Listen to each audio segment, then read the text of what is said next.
Hello friends. பேட்மிண்டன்கிறது நம்ம ஊரில் ரொம்பவே பாப்புலரான ஸ்போர்ட்.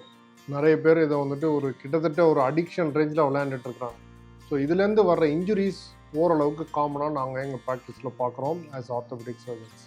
ஸோ இந்த வீடியோவில் நம்ம என்ன பார்க்க போகிறோம்னா, இந்த பேட்மிண்டன் ஆர் ஷட்டில் விளையாடும் போது காமனாக காலில் ஏற்படுற என்ன லிகமெண்ட் இன்ஜுரிஸ், இதனால என்ன பக்க விளைவுகள், எப்படி தடுக்கலாம் அப்படிங்கிறத பற்றி டீட்டெயிலாக பார்க்கலாம். ஸோ பேட்மிண்டன்கிறது ரொம்ப நாளாகவே நம்ம ஊரில் ஒரு பாப்புலரான ஸ்போர்ட் அப்படின்னு தான் சொல்லணும். நான் சின்ன வயசில் இருக்கும்போதே எனக்கு தெரிஞ்ச நிறைய அங்கிள்ஸ் எல்லாருமே நிறைய பேட்மிண்டன் விளையாட போவாங்க.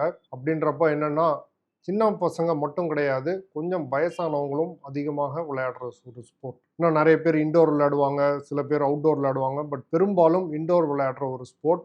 நிறைய ஏஜ் குரூப்ஸில் விளையாடுவாங்க.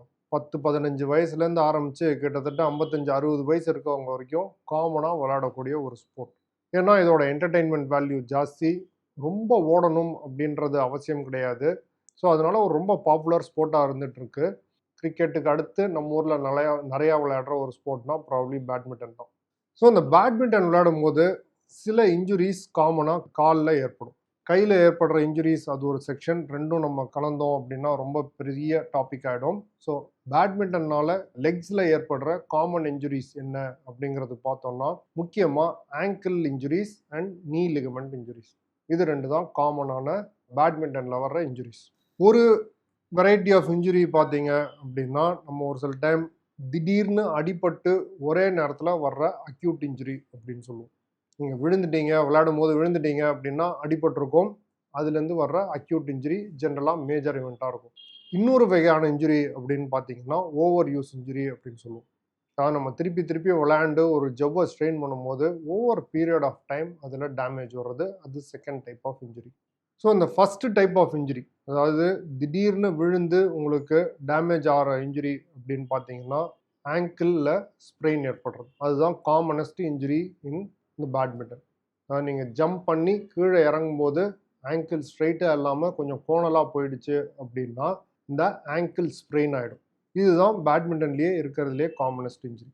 ஸோ இதில் என்ன ஆகும் அப்படின்னு பார்த்தீங்க அப்படின்னா, இந்த ஆங்கிளோட அவுட்டர் சைடில் இந்த ஏடிஎஃப்எல் அப்படின்ற ஒரு முக்கியமான லிகமெண்ட் இருக்குது. அது எதர் ஸ்ப்ரெயின் ஆகிடலாம், மீனிங் பார்ஷியல் டேர், ஆர் ஒரு சில சிவியர் இன்ஜுரிஸ், ரொம்ப வேகமாக விழுந்துட்டீங்க, ரொம்ப கோணலாக ஆயிடுச்சு அப்படின்னா கம்ப்ளீட் டேர் கூட ஆகலாம். ஸோ விழும்போது ஆங்கிள் திரும்பிடுச்சு அப்படின்னு டிப்பிக்கலாக பிளேயர்ஸ் ஆர் அவங்க பேஷண்ட்ஸே சொல்லிடுவாங்க. ஸோ அது வரும்போது ஜென்ரலாக நமக்கு தெரிஞ்சிடும் ஆங்கிள் ஸ்ப்ரெயின் தான் இருக்குது அப்படின்னு.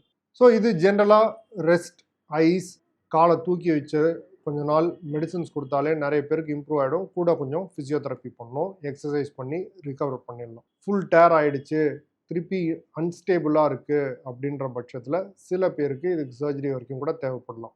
பட் ஜென்ரலாக ஒரு எக்ஸ்ரே எடுத்து பார்ப்போம். இனிஷியலாக ரெஸ்ட்டு, ஐஸ், கம்ப்ரெஷன், பேண்டேஜ், அதாவது கம்ப்ரெஷன்னா க்ரப் பேண்டேஜ், இது அதுக்கப்புறம் காலை தூக்கி வைக்கிறது, எலிவேஷன். ஸோ ரைஸ் தெரப்பி அப்படின்னு சொல்லுவோம். Rest, ice, compression, elevation. இது பண்ணி கூட கொஞ்சம் பெயின் அண்ட் இன்ஃப்ளமேஷனை குறைக்கிறதுக்கு மெடிசன்ஸ் கொடுத்து, கொஞ்சம் பெயின் அண்ட் இன்ஃப்ளமேஷன் குறைஞ்சதுக்கப்புறம் கொஞ்சம் ஃபிசியோதெரப்பி ப்ரோக்ராம் போட்டு கொஞ்சம் எக்ஸசைஸ் பண்ணிங்கன்னா ஜென்ரலாக over a period of 3 to 6 weeks இது நல்லா ரிகவர் ஆகிடும். இதுதான் சிம்பிள் ஆங்கிள் ஸ்ப்ரெயின்ஸ்க்கு மோஸ்ட் ஆஃப் த டைம் ட்ரீட்மெண்ட்டாக அமையுது. இதுக்கு மேலே ஒரு சில டைம் ஸ்வெல்லிங் இருக்குது, நடக்கிறதுக்கு கஷ்டமாக இருக்குது அப்படின்னா ஒரு சில பேருக்கு இந்த ஷூ மாதிரி கொடுப்போம், ஏர் காஸ்ட் அப்படின்னு சொல்லுவோம். ஒரு பெரிய பூட் மாதிரி வரும், இதை போட்டு நடக்க சொல்லிவிடுவோம். ஸோ தட் ஆங்கிளை ஸ்டேபிளாக வச்சுக்குவோம் டில் ஹீலிங் ஹேப்பன்ஸ். அகைன் ஒரு 3 வீக்ஸ் 4 வீக்ஸ் அந்த மாதிரி தேவைப்படும். ரொம்ப எக்ஸ்ட்ரீம் கேசஸில் ஃபுல்லாக டயர் ஆகிடுச்சு, ஒரு ஆக்டிவ் ஸ்போர்ட்ஸ் பர்சன் ஆர் திருப்பி அன்ஸ்டேபிளாக விழுந்துட்டு இருக்கிறாங்க அப்படின்ற பட்சத்தில் இந்த லிகமெண்ட் போயிடுச்சா அப்படின்னு ஒரு எம்ஆர்ஐ பண்ணி கன்ஃபார்ம் பண்ணுவோம். அப்படி இருந்ததுன்னா ஒரு சில பேருக்கு ஃபுல் டேர் வித் இன்ஸ்டெபிலிட்டி இருக்கும்போது இதுக்கு சர்ஜரி தேவைப்படும். ஆங்கிள்லேயே இந்த ஓவர் யூஸ் இன்ஜுரி, அதாவது நம்ம திருப்பி பண்ணுறதுனால வர்ற இன்ஜுரி அப்படின்னு பார்த்தீங்க அப்படின்னா, இந்த பேட்மிண்டனில் அதிகமான ஜம்பிங் இருக்கிற ஒரு ஸ்போர்ட்.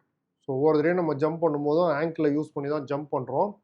ஸோ இந்த ஆங்கிளுக்கு பின்னாடி இருக்கிற அக்கிலீஸ் டெண்டன், இதில் ரெக்கரண்ட் ஸ்ட்ரெயின் வரும். யூஸ்வலாக டேர் மாதிரி ஆகிறது கிடையாது, பட் திருப்பி அதில் ஸ்ட்ரெயின் ஆகிட்டே இருந்து அதில் கொஞ்சம் டேமேஜ் வரலாம். இதுக்கு பேர் அக்கிலீஸ் டெண்டனைட்டிஸ் அப்படின்னு சொல்லுவோம். இது இருந்ததுன்னா குதிகாலில் வலி வரும். எஸ்பெஷலி நீங்கள் காலையில் எந்திரிச்சு கால் ஃபஸ்ட்டு ஸ்டெப்பு வைக்கும் போது வலி வரலாம். அர்லி மார்னிங் ஸ்டிஃப்னஸ் அப்படின்னு சொல்லுவோம். ஒரு சில பேருக்கு இதை ஸ்ட்ரெச் பண்ணும்போது, நடக்கும்போது பின்னாடி வலி வர ஆரம்பிக்கலாம், வீக்கமும் இருக்கலாம். இது இருந்துச்சுன்னா ஜென்ரலி அகைன் கொஞ்சம் இதுக்குன்னு ஸ்ட்ரெச்சிங் எக்ஸசைசஸ் பண்ணோம். இது கூட கொஞ்சம் ஃபிசியோதெரப்பி, கொஞ்சம் மைல்ட் மெடிகேஷன்ஸ்லேயே நிறைய பேருக்கு இதை க்யூர் பண்ணிடலாம். ஆங்கிள்க்கு அடுத்து பார்த்தோம் அப்படின்னா நீல தான் லிகமெண்ட் இன்ஜுரிஸ் ரொம்ப காமன் இந்த பேட்மிண்டன் ஸ்போர்ட்டில். மோஸ்ட் காமன் பார்த்தீங்கன்னா இந்த ஜம்பர்ஸ் நீ அப்படின்னு சொல்லுவோம். ஜம்பர் அப்படின்னா பேட்மிண்டனில் அதிகமான ஜம்ப் பண்ணுறீங்க. ஸோ இந்த பேட்மிண்டன் விளையாடுறவங்களுக்கு இந்த ஜம்பர்ஸ் நீ வர்றது காமன். மற்ற ஸ்போர்ட் எதுலெல்லாம் ஜம்பிங் அதிகமாக இருக்கோ அதுலேயும் வரலாம். லைக் வாலிபால் இதுலேயும் வரலாம். பட் பேட்மிண்டனில் அடிக்கடி ஜம்ப் பண்ணுறதுனால ரொம்ப காமன் இன்ஜுரி அப்படின்னு சொல்லுவோம். இன்ஜுரினா இது ஒரே இதில் நடக்காது. திருப்பி ஜம்ப் பண்ணும்போது முட்டிக்கு முன்னாடி இருக்கிற லிகமெண்ட் ஸ்ட்ரெயின் ஆகிடும். ஸோ இந்த குவாட்ரிசெப்ஸ் மசில் அப்படின்னு நீங்கள் கேள்விப்பட்டிருப்பீங்க. குவாட்ரிசெப்ஸ் மசில் முட்டியோட மாடல் இது.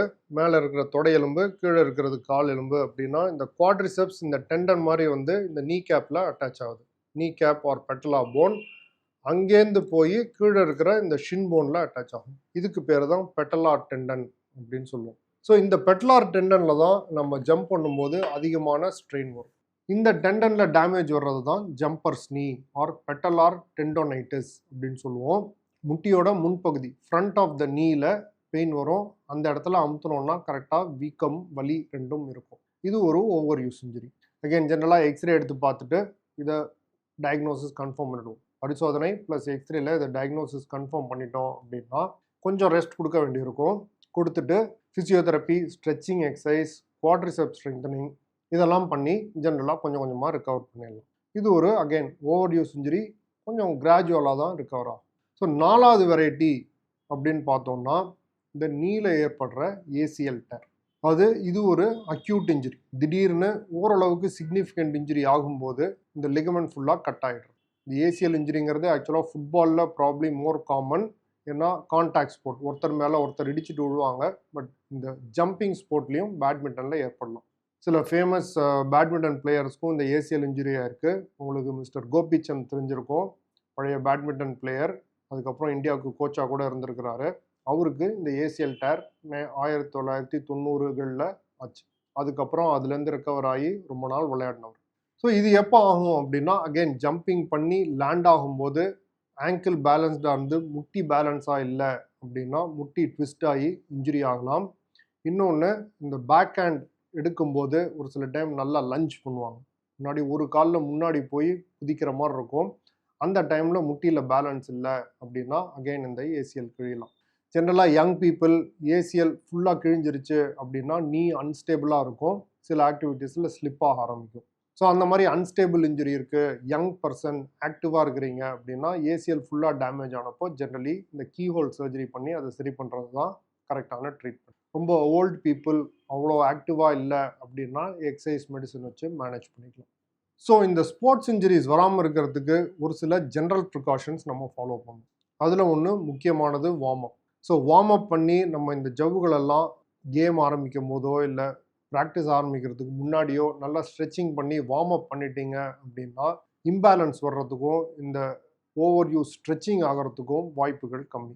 ஸோ நீங்கள் ப்ராக்டிஸ் ஆர் மேட்ச் ஆரம்பிக்கிறதுக்கு முன்னாடி warm up and warm down ரொம்ப இம்பார்ட்டன்ட். அப்போ தான் மசில்ஸ் ஓரளவுக்கு ப்ரொடெக்டடாக இருக்கும்.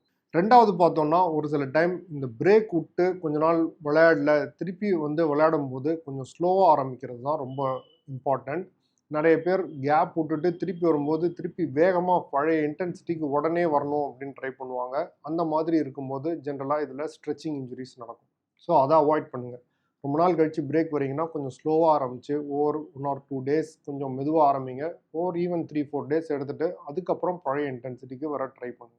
தேர்ட்லி நம்ம இந்த ஜாயின்ஸ் எல்லாம் ப்ரொடெக்ட் பண்ணுறது நம்ம மசில்ஸ் தான். ஸோ ஜாயின்ஸில் பேலன்ஸ் இல்லாமல் இருக்கணும் அப்படின்னா மசிலை ஓரளவுக்கு ஸ்ட்ராங்காக வச்சிட்டோம்னா ஜாயிண்ட்டில் இம்பேலன்ஸை கொஞ்சம் குறைச்சிடலாம். லிகமெண்ட் மேலே வர்ற லோடையும் குறைச்சிடலாம்.